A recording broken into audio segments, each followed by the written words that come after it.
Hello जय हिंद दोस्तों, कैसे हैं आप सब लोग। आशा करते हैं आप सब मस्त होंगे और अपनी पढ़ाई में व्यस्त होंगे। दोस्तों आज की इस वीडियो में मैं आप लोगों के लिए हिंदी का पेपर लेकर आया हूं। जितने भी विद्यार्थी कक्षा 10वीं में पढ़ते हैं और हिंदी का अर्धवार्षिक एग्ज़ाम देने वाले हैं तो इस वीडियो को आखिरी तक देखकर एग्ज़ाम देने जाइएगा। यहाँ से आपके कई सारे क्वेश्चन ज़रूर पेपर में देखने को मिलेंगे। ठीक है, तो आइए शुरुआत करते हैं फर्स्ट क्वेश्चन से। फर्स्ट क्वेश्चन हमारा है, निम्नलिखित प्रश्नों में से सही विकल्प का चयन करके लिखिए। यहाँ पे कुछ विकल्प वाले प्रश्न दिए गए हैं। इन विकल्पों को आप लोग केयरफुली पढ़िए, फिर उसका आंसर देने का प्रयास कीजिए। पहला क्वेश्चन है हमारा, प्रयोगवाद के कवि हैं। यहाँ पर आपको मिलेंगे 4 ऑप्शन। पहला ऑप्शन है अज्ञेय, दूसरा ऑप्शन है महादेवी वर्मा, तीसरा ऑप्शन है सुमित्रानंदन पंत, चौथा ऑप्शन है तुलसीदास। इसका सही आंसर ऑप्शन नंबर ये है अज्ञेय। अज्ञेय इसका राइट आंसर हो जाएगा। प्रयोगवाद के कवि अज्ञेय जी माने जाते हैं। ठीक है, आइए दूसरा देखते हैं। दूसरा क्वेश्चन हमारा क्या है। दूसरा प्रश्न हमारा है, आधुनिक काल का आरंभ होता है संवत 1900 से, संवत 1050 से, संवत 1375 से या फिर संवत 1800 से। तो अगर ये क्वेश्चन ईस्वी में पूछा होता तो इसका आंसर अलग होता। इसका जवाब संवत में देना है आपको, क्योंकि ऑप्शन संवत में दे रखा है तो संवत में इसका जवाब होगा 1900 से। अब आप लोग कमेंट करके बताएंगे कि ईस्वी में इसका आंसर क्या होगा। आधुनिक काल का आरंभ कब हुआ था कमेंट बॉक्स में बताना है, लेकिन ईस्वी में बताना है। ठीक है, किस ईस्वी में आधुनिक काल का आरंभ होता है। आइए दूसरा क्वेश्चन देखते हैं। सभी लोग आंसर कमेंट करेंगे। जो क्वेश्चन मैंने आपसे किया है, दोहा छंद के द्वितीय और चतुर्थ चरण में मात्राएं होती हैं। तो दोहा छंद के द्वितीय और चतुर्थ चरण में मात्राएं 11-11 मात्राएं होती हैं। ठीक है, 11-11 मात्राएं। चौथा क्वेश्चन है हमारा, झूठा सच उपन्यास के लेखक हैं। झूठा सच उपन्यास के लेखक हैं यशपाल। यशपाल ऑप्शन सी सही आंसर है। पांचवा क्वेश्चन है, उपन्यास सम्राट हैं। उपन्यास सम्राट प्रेमचंद जी हैं। ऑप्शन बी इस क्वेश्चन का राइट आंसर हो जाएगा।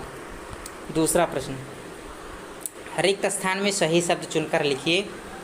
सूरदास जी मुख्यतः खाली जगह के कवि हैं।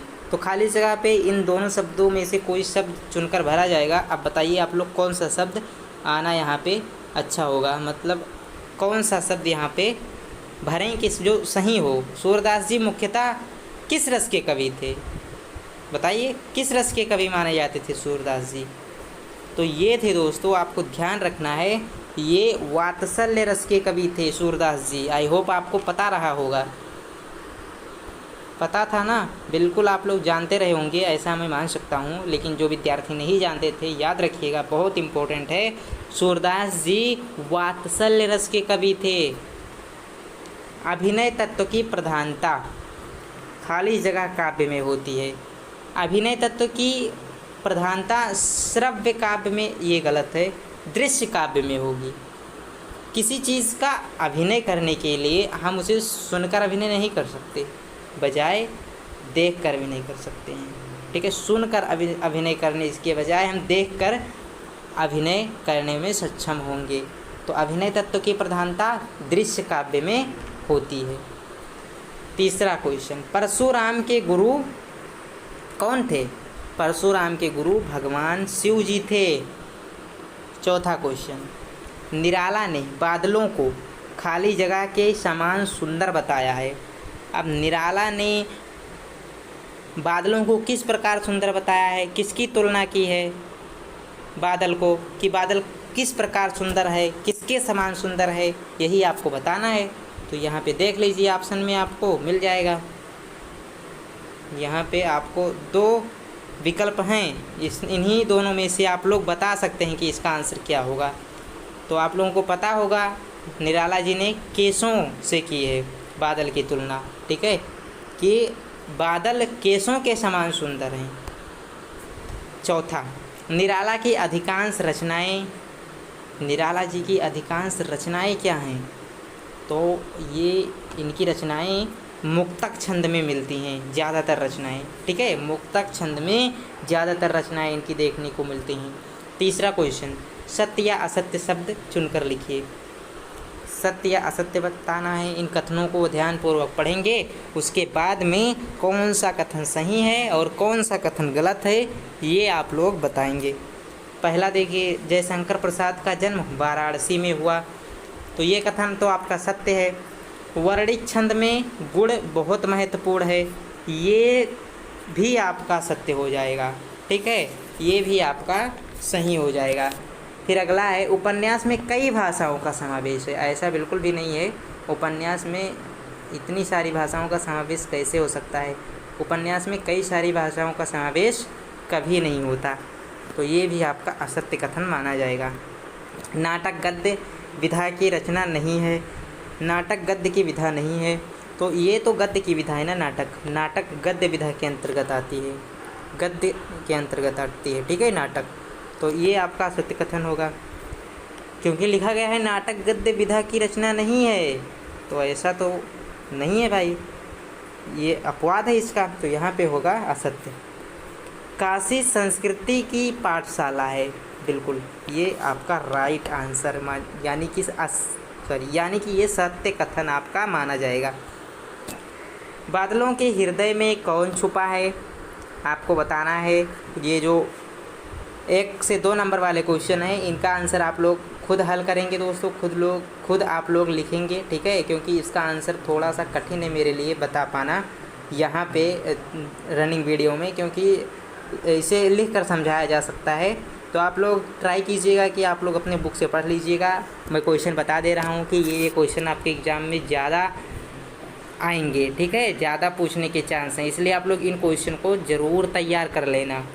सूर सारावली के कवि का नाम, ये तो सूर सारावली के कवि सूरदास जी हैं। बादल के हृदय में विद्युत या बिजली छिपी हुई है। रस के कितने अंग होते हैं, नाम लिखना है। चौपाई छंद के लक्षण उदाहरण सहित लिखिए। कलम का जादूगर किसे कहा जाता है। 9वां क्वेश्चन है, भगत ने अपने बेटे की मृत्यु पर अपनी भावनाएं किस तरह व्यक्त की। फिर नेक्स्ट क्वेश्चन है, संस्कृत मानव और सभ्य मानव में अंतर क्या होता है। अगला क्वेश्चन, कैप्टन बार बार मूर्ति पर चश्मा क्यों लगा देता था। फिर आपठित गद्यांश आ जाता है आपके सामने। ठीक है, आपठित गद्यांश, आप हमेशा अच्छी ज़िंदगी जीते जा रहे हैं। आप हमेशा बढ़िया कपड़े, बढ़िया जूते व मोबाइल जैसे दिखावों पर बहुत खर्च करते हैं। आप अपने शरीर पर कितना खर्च करते हैं, बताइए। आप अपने शरीर पर कितना खर्च करते हैं, इसका मूल्यांकन ज़रूरी है। ठीक है, इसका मूल्यांकन ज़रूरी है कि आप अपने शरीर पर कितना खर्च करते हैं। यह शरीर अनमोल है, क्योंकि हमारा शरीर अनमोल रत्नों में से एक है। अगर शरीर स्वस्थ नहीं होगा तो आप ये सारे सामान किस पर टांगेंगे। अगर शरीर स्वस्थ नहीं होगा तो आप ये सारे सामान किस पर टांगेंगे। ठीक है, किस पर टांगेंगे, जैसे जो आपके पास तरह तरह के कपड़े हैं, अगर स्वस्थ शरीर नहीं है, आप बीमार रहेंगे तो क्या फ़ायदा है ऐसे दिखावों का, जब हम स्वस्थ ही ना रहें। अतः स्वयं का स्वस्थ रहना सबसे ज़रूरी है। एवं स्वस्थ रहने में हमारे खान पान का सबसे महत्वपूर्ण योगदान है। ठीक है दोस्तों, स्वयं का स्वस्थ रहना सबसे महत्वपूर्ण है। एवं और एक बात, सबसे महत्वपूर्ण योगदान स्वस्थ रहने में हमारे खान पान का होता है। ओके, याद रखना है। प्रश्न, यहाँ पे अब प्रश्न पूछे जा रहे हैं। जो गद्यांश आपने पढ़ा है उसी के आधार पर आपको इनके जवाब देने हैं। उपर्युक्त गद्यांश का उचित शीर्षक लिखिए। तो इसके लिए आपको एक शीर्षक सोचना होगा कि इस गद्यांश के लिए हम सबसे अच्छा शीर्षक क्या बता सकते हैं। तो इसके लिए मुझे लगता है कि शीर्षक लिख देना चाहिए कि हमारा जीवन और शरीर की स्वस्थता। ठीक रहेगा ना, हमारा जीवन और स्वास्थ्य का महत्व, ये ठीक रहेगा। हमारा जीवन और स्वास्थ्य का महत्व, ये टाइटल आप लोग दे सकते हैं इस गद्यांश का। अनमोल क्या है, अब अनमोल बताना है आपको क्या है। तो यहाँ पे लिखा है ना, यहाँ पे लिखा गया है हमारा शरीर अनमोल है, इसलिए स्वस्थ रहना आवश्यक है। ठीक है, हमारा शरीर अनमोल है, इसलिए स्वस्थ रहना आवश्यक है। यहाँ पे तीसरा है आपका, तीसरा क्या है देखिए, शुद्ध असली शब्दों के विलोम शब्द लिखिए। शुद्ध का विलोम शुद्ध का विलोम शब्द होता है अशुद्ध, असली का विलोम शब्द आप लोग कमेंट करके बताएंगे। तो चलिए आज के वीडियो में इतना ही, मिलेंगे नेक्स्ट वीडियो में किसी नए मॉडल पेपर के साथ में। एक वीडियो पसंद आए तो लाइक कर दें, आगे भी इसी तरह की वीडियो देखनी है तो चैनल को सब्सक्राइब करके अभी हमारे साथ जुड़ जाएं। चलिए मिलते हैं नेक्स्ट वीडियो में। जय हिंद, वंदे मातरम।